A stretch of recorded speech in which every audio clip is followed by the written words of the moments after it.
আমাকে তোমার স্বার্থের জন্য ইউজ করবা? আমি নিজেই তো স্বার্থ ছাড়া পাও ফেলি না।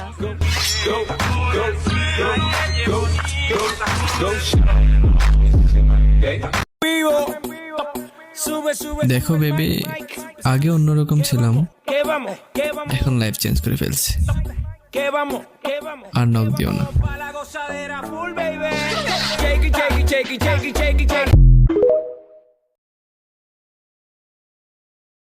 আমার পছন্দ যে কতটা খারাপ ওইটা আমার এক্সরে দেখলে বোঝা যায়।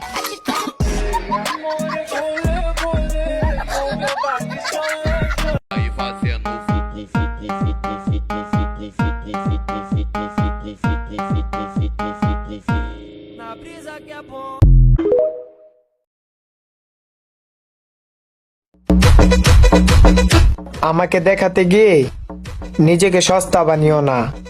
এই মামা, গান্ডা ছাড়।